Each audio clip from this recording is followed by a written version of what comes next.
Howdy y'all and welcome. Hope everybody's having a great day so far. As we can see here, we got some winter weather up here in the northwest and we got some severe weather down here in the southeast. Now, we're going to focus on the severe weather aspect first before we get into the winter weather, as we got a pretty active week for severe weather in store, potentially. So we have a marginal risk today. It's a bimodal threat from Texas, Arkansas, Louisiana, Mississippi down into Florida. Now, as far as the tornado threat goes, that's just in effect for Florida. 2% chance, but still be on high alert as strong tornadoes can occur on low wind days. As far as damaging wind threat goes, both zones are under the gun for high winds. As far as hail threat goes, looks like Mississippi, Louisiana, Arkansas, and Texas, y'all are the only ones dealing with that today. As we move up into hump day, we can see that Texas and Florida, y'all are under a marginal risk for severe weather for high winds and large hail. Now, there is no tornado risk, so that's good. But then as we move off into Thursday, there is a slight risk for severe weather for central Texas up into southern Oklahoma with a marginal risk surrounding that. Now, we do not know what the main hazards are going to be just yet, but please go follow my X and Facebook pages where I do daily weather updates. I'll have links to those in the description down below, so go check those out. And there is also a threat for severe weather on Friday as well, so it's looking like a very active week for severe weather. You can see there's a 15% chance from Texas on down into the panhandle of Florida. But to take a look at the timing of when you could expect the worst of severe weather today, we're going to have to take a look at the HRRR model.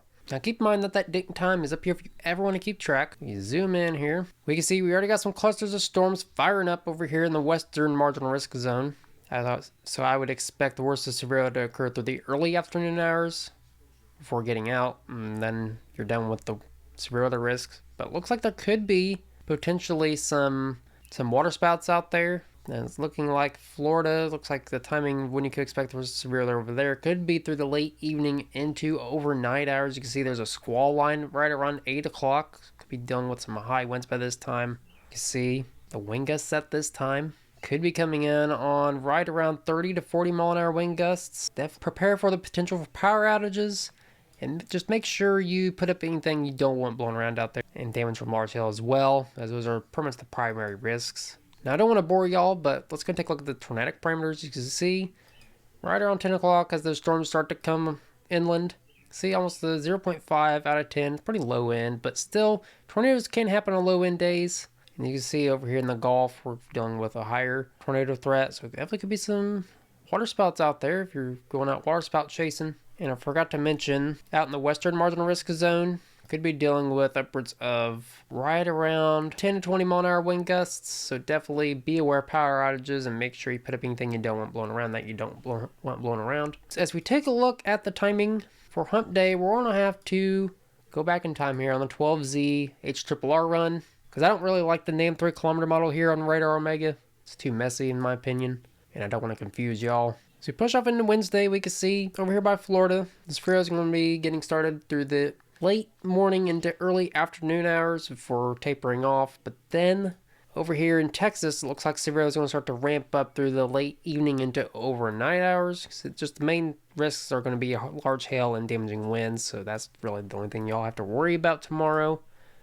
But as we take a look at the wind gusts, we can see at right around 9 o'clock, could be dealing with right around 20 to 30 mile an hour winds. Same with Florida as well through the early morning hours. As y'all can see right around 10 to 20 mile an hour wind gusts. It's definitely going to be dealing with a lot of heavy winds in the next couple days. But then as we take a look at day 3 on Thursday, we're going to have to take a look at the NAM 3 kilometer here on Weather Bell. Now this one makes more sense to look at than Radar Omega's. Radar Omega's is very messy in my opinion. As we move up into Thursday morning, you can see we're going to be dealing with some clusters of storms. It's going to start to ramp up. Then as we head into the late afternoon into early evening hours, we can see we're going to be dealing with some clusters of storms out there. Now keep in mind, we do not know what the main hazards are just yet, but it's looking like we could be dealing with the worst of severe weather through the late afternoon into early evening hours. And as we take a look at the significant tornadic parameters, now, I wouldn't be surprised if they pushed a slight risk further towards the northeast over here in eastern Oklahoma. As you can see, the tornadic parameters are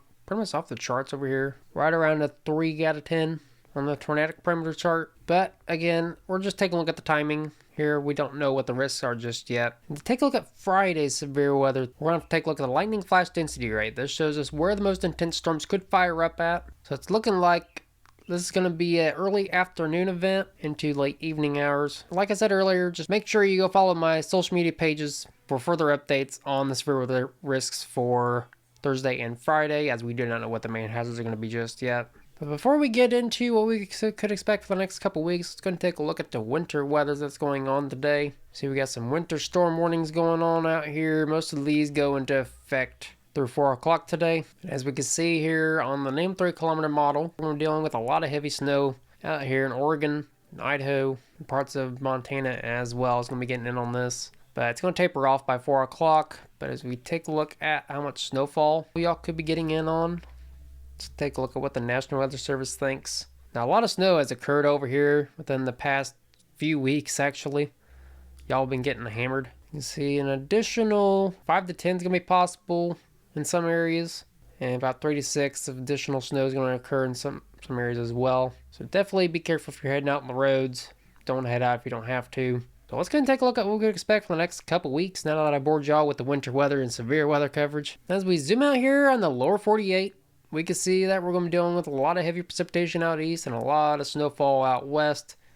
And some severe weather, of course, down by Louisiana and Florida. And that's going to be getting out of here by hump day. And then another threat for severe weather is going to be occurring on Thursday and Friday. So back to back storm systems. And that's going to start to dry out a little bit amongst this central part of the country, dealing with some snow showers up here by New York, Vermont, New Hampshire, parts of Michigan as well. Some like effect snow down here in Pennsylvania. And then it looks like we could be coming in on yet another big storm system as we head into the 14th. As we take a look at the precipitation outlook for the next 6 to 10 days, according to the Climate Prediction Center, we can see that really much of the country is going to be above average except for the eastern half of the country. But then as we move off into the next 8 to 14 days, we can see that really much of the country is going to be above average except for down in the southwest. And I'm going to disagree with the Climate Prediction Center because it's definitely going to be very soggy for the next couple weeks. Now, the reason why I disagree with the Climate Prediction Center is because look at this, guys. Next 6 to 10 days, it's going to be dealing with a lot of heavy precipitation amongst the East Coast, back-to-back storm systems. But then as we head past the 11th, that's when it's going to start to dry out. So that's probably where they're getting their information, but I'm going to disagree with them, guys, on that. But other than the precipitation, severe weather, and snow, I'm sure y'all are curious as to what the temperatures are going to be looking like. Take a look at whether or not we're going to be heading into an above or below average temperature trend. Now, we have been really nice here as of late. Hope y'all been going out there, soaking up the sun, especially if you live out in the eastern half of the country. It's been feeling like spring out there. And I hope y'all watch my spring outlook, by the way. I do have that spring outlook up, so make sure you go check it out. I don't want to spoil it for y'all, but we could be coming in on a very late spring. But again, go check it out. As you can see, as we head into Tuesday, we're about 30 degrees above average out east and about 20 degrees below average out west. We're going to remain in this pattern for a little while up until the 10th, where it's looking like we're going to be coming into a little cooling trend for the eastern half of the country and a little bit of a warming trend up north. Then as we head into the middle part of the month, it's like we're going to be heading back into this warming trend. Now, how does this translate to the temperatures? We can see that after the day, it's going to start to cool off out there amongst the northern half of the country here, and out west, of course, it's going to be chilly. It's always chilly out here this time of year. We're going to be in this back and forth pattern for a little bit. Then we're going to start to cool way down as we head on the 9th. That's why it was saying that we're going to be a little bit below average. But then as we head into next week, we're going to start to warm up drastically. As you can see, almost 80-degree temperatures stretching into Tennessee and 70-degree temperatures up here by Indiana, Ohio, Illinois. So we're going to be cooling down, but then we're going to be warming back up, y'all. As you can see, much of the country is really going to be above average for the next 6 to 10 days, except for out west, where it's going to be below average, and up here by Alaska. And although we're going to be coming into a little bit of a cool down before it warms back up again, it looks like the next 8 to 14 days, much of the country is going to be near normal to above average, except for up here by Alaska. So definitely looking like a spring-like weather pattern is on the horizon. So in summary, it's looking like we're going to be dealing with a very active weather pattern with some severe weather for the next 4 days. So please be aware of this. As far as the winter weather aspect goes, winter storm warnings going into effect through this evening, which we could be dealing with an additional 3 to 6 inches in most places. So be aware of that. Then as we head into next week, it's looking like we could be coming into a cool down, but then it's going to warm back up. So definitely looking like a spring-like weather pattern is in store. And if you haven't checked out my spring outlook video yet, please go check it out. I break down whether or not we could be coming in on an early spring or a late spring. So yeah, if you liked the video, please make sure you go hit that like button and share button so more folks are informed about the weather. If you haven't already, just make sure you hit the subscribe button down below with bell notifications turned on so you never miss an upload, because here at Wins Weather, we make weather forecasting fun and informative. Or at least we try. And leave some feedback in the comment section down below. Any feedback helps provide you, the viewer, better and more informative content in the future. So again, like, comment, subscribe. Appreciate all y'all for watching, and never stop forecasting.